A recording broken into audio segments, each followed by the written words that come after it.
Toujours sur le plateau télé de Grand Est numérique, 9e édition, nous ouvrons une page consacrée aux institutionnels et politiques qui soutiennent cet événement. C'est le 9e déjà. Voilà, vous êtes heureux, nous sommes heureux de tous nous retrouver en vrai.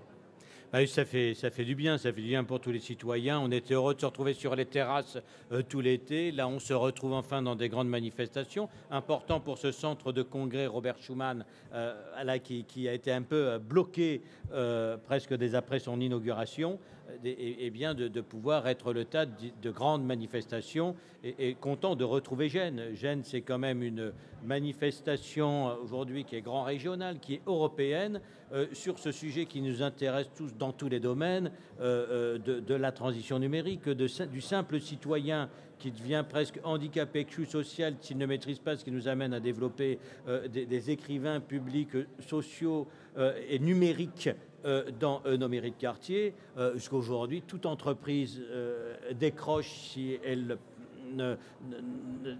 reste en dehors de cette transition numérique.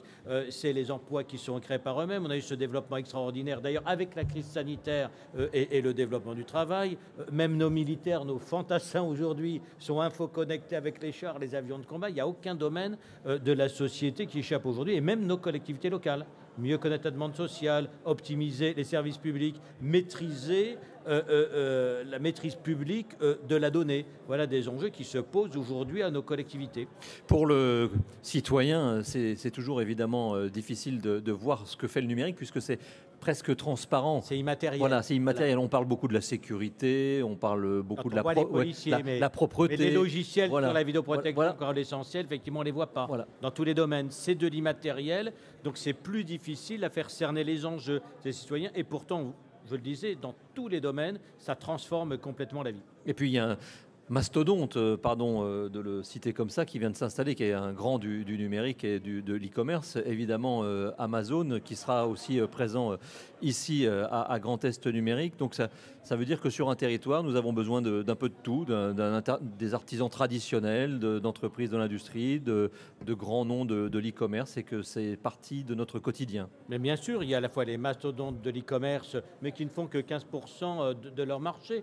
Si on parle Amazon, mais qui vont être le premier créateur d'emplois dans le bassin de Metz depuis plus de 40 ans, depuis la création de l'usine PSA de Trémery. C'est considérable.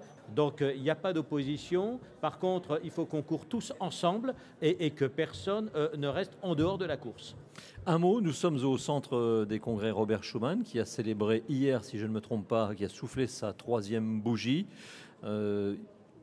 Voilà, vous le disiez, le Covid a un peu stoppé sa course d'élan, mais maintenant, c'est parti. C'est parti. Alors, Metz, avec le centre de congrès Robert Schuman, mais aussi avec d'autres capacités d'accueil. On a bien sûr le parc des expositions, on a les arènes, il y a de l'offre privée aussi qui se développe. On voit ce qui se passe Saint-Symphorien, quoi. Il y a une multiplicité de salles. Metz, tout près de Paris, tout près des autres capitales européennes, est un lieu de rencontre idéal pour tout ce qu'on appelle le tourisme d'affaires, pour tous les congrès, et par sa proximité et à condition de faire valoir son charme, sa beauté, rajoute, et qui sont encore trop peu connus. Donc nous allons lancer une campagne de communication massive pour en fait faire connaître Metz comme elle est. Beaucoup de villes ont une image plutôt surfaite. Nous, elle est plutôt sous-faite. On doit travailler ça aussi. Merci François Grosdidier, maire de Metz et président de l'Eurométropole, d'être passé par le studio TV de Grand Est numérique. Merci. À très bientôt.